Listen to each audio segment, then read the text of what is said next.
We do have the great Vince Cotroneo. And that's the problem with Vince is he's got like 8 or 10 different swing coaches in golf, and that's why he's never put it together, because every year he's got a different guy telling him how to hit a draw or a fade, right, Vince? There's no doubt about that, and it hasn't gotten any better, and I haven't beaten Dominic since he was 12, and he's 28, so the battle continues, but I'll get out there and tee it up still. Hopefully when you come down here, we'll get a chance to do that.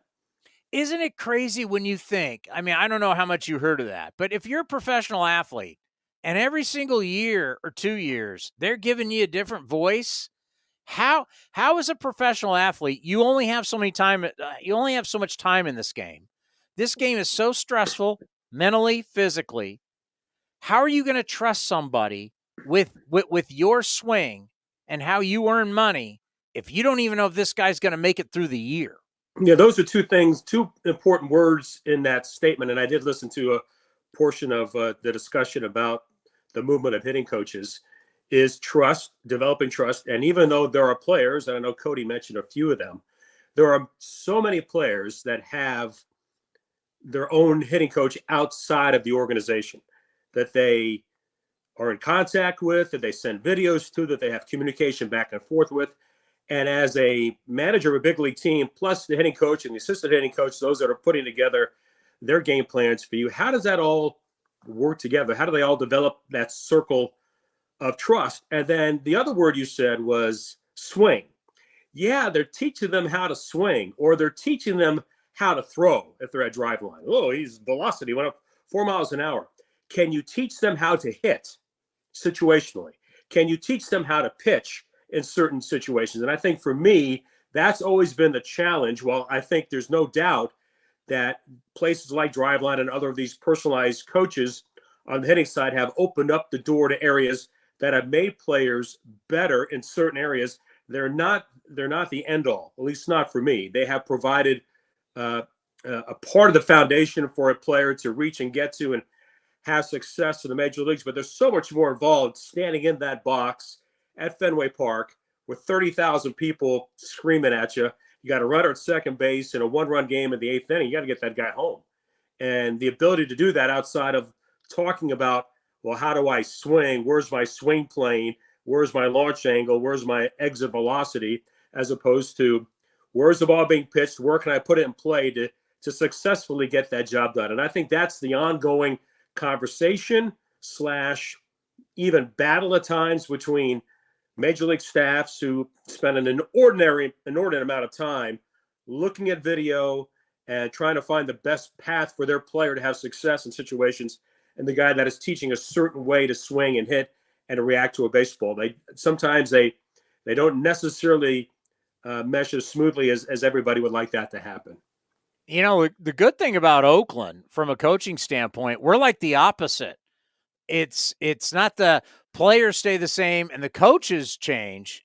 It's the players change and the coaches stay the same. So really the good news is, at least from our standpoint, from the big leagues down, I just mentioned Scott Emerson. You've got a game plan from a pitching coach that starts at the big league level and gets filtered all the way down. And it has stayed like that for years. We're not flip-flopping guys every single year, which is just would be disaster. Flip-flopping players and coaches every year would be an absolute disaster.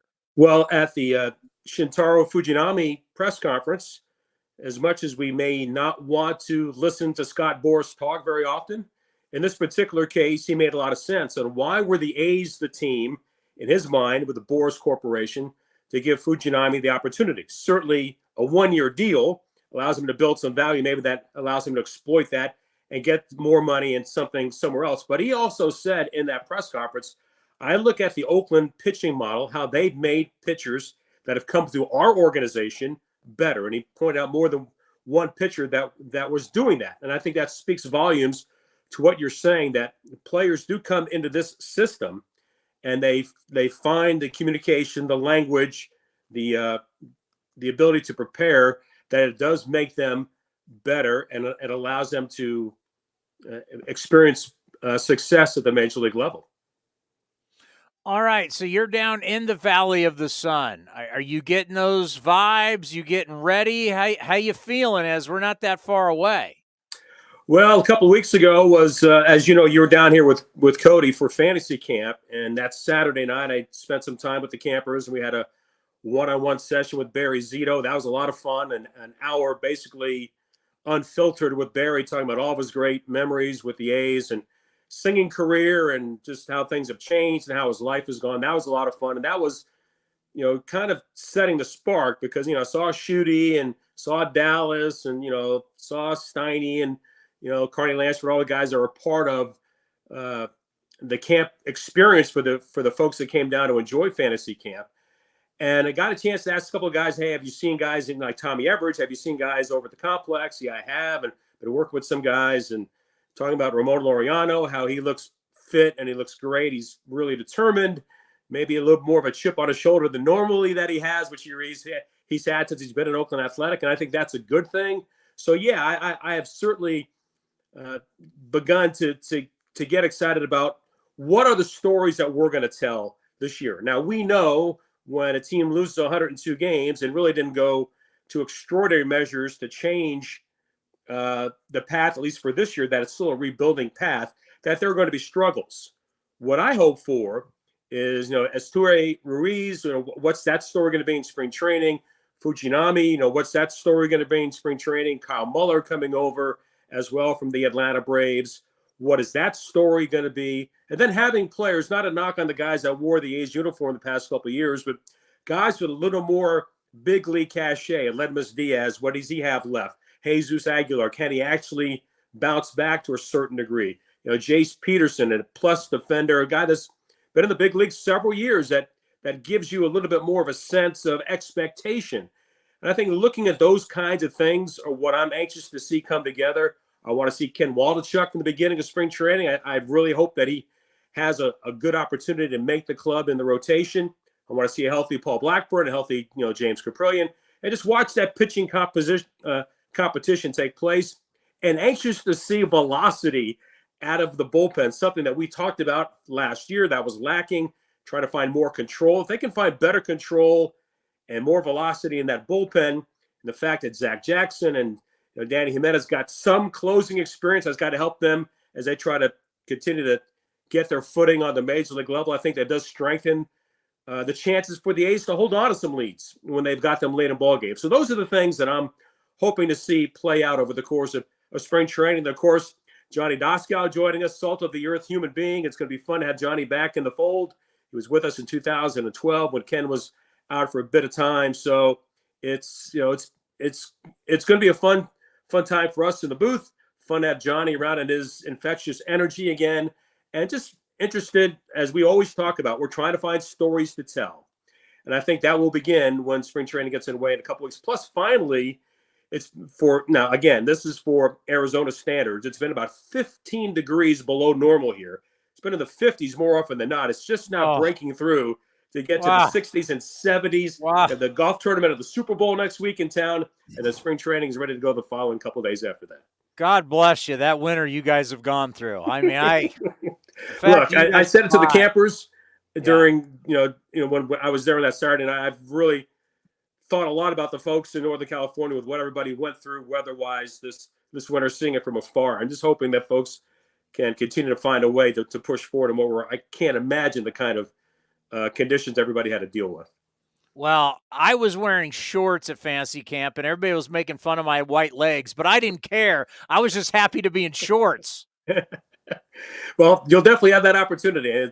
I think it's going to be a warmer and drier winter or spring training time than what we had last year. That's encouraging as well. So it's been a while. It's been since 2019 since we had what we would consider a normal spring training.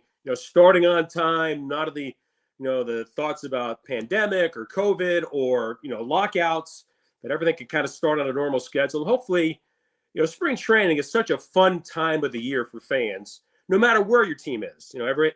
As they say, everybody's in first place, and in spring training on opening day.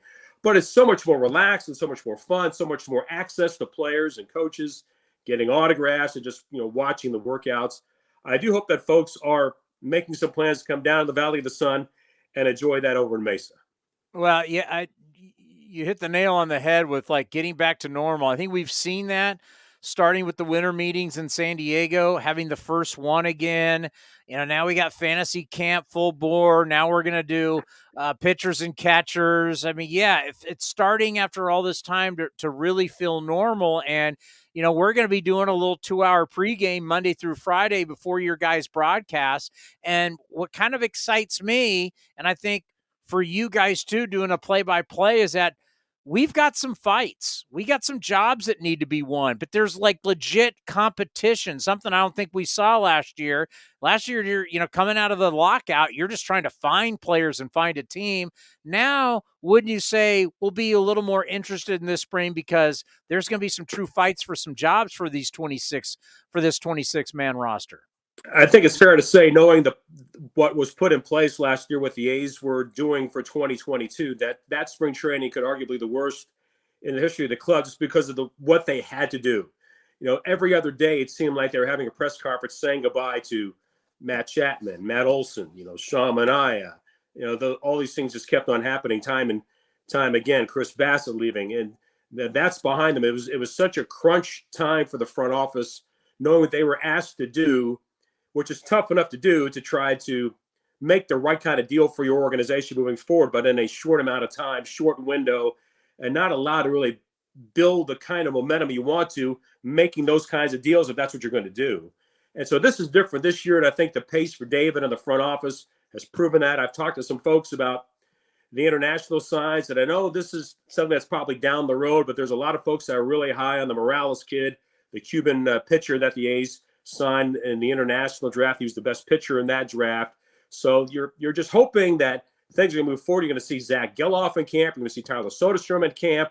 You're going to see young guys that are really considered a significant part of the winning future for the Oakland Athletics, and get a chance to watch them perform. So I think there's a lot to be excited about for this spring training, much different than what we had last year. And you have to say the division got better. I mean, the Houston Astros are the world champs. Who are the true contenders in the division against the Astros? Well, all the money that the Rangers spent on their starting rotation, and Jacob deGrom finding that the Rangers are in agreement with his same kind of thought process on what he wants to do for the amount of money that they gave him. It's second only to school districts and Mike Hampton in Denver with that comment that deGrom made. He simply wanted to be paid, and he was paid by Texas. And still with all those acquisitions that they made, I still think Mike Hampton really cared about those school districts in Colorado. I mean, because from what I hear, those are really good school districts. I don't know whatever happened to Gage Hampton, his son at the time that was going to school in Denver. I wonder what kind of a student he became because. Did he go to Harvard after that? Yeah. But Texas spending all that money, and people are still wondering if they're going to get, to 85 wins with all the money they spent 2 years in a row. For me, it's still all about the pitching with the Angels. Yes, they made some moves to strengthen their roster in terms of offense. That if guys go down like Anthony Rendon, they've got more of a proven player like Gio Urshela that's going to step in for him, as opposed to what they went through in the past. And then, Seattle, they've all this time trying to get back to the postseason. They've done that now. Now the expectation is you're supposed to go back and see how they handle that different type of thought process. But it all goes through Houston. They're really deep. They're really good. They continue to, when players leave, they put somebody else in, and they seem to not lose much of a beat at all. And it's going to be a challenge to watch them perform and try to battle against them as best you can. Yeah, it's so interesting being down at the winter meetings and when the teams try to balance moves with how the optics look and the PR. And it's like Houston Astros, they don't care.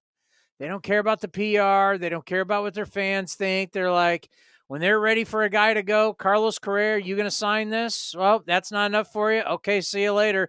Garrett Cole, see you later. Verlander, you just won a World Series and the side with us, but we're not looking for that money. See you later.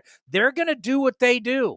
And it's very impressive where we are in 2023 that a team will truly make decisions and they're not worried about PR hits. Nope. And, they fill in Jeremy Pena, Kyle Tucker, Hunter Brown now stepping in probably into the rotation. Framber Valdez elevated probably to the top of that rotation minus Verlander. That's what the Astros have done. Now, it'll be an interesting year because you're looking at potentially the end of the window with Altuve and Bregman, who have chances to be free agents in the not too distant future. So how does that play out? What's their next move in that regard? How does that affect those two players and their decisions moving forward? How does that affect that organization moving forward? But until proven otherwise, it's got to go through Houston to win the West and advance through the American League. No question for me.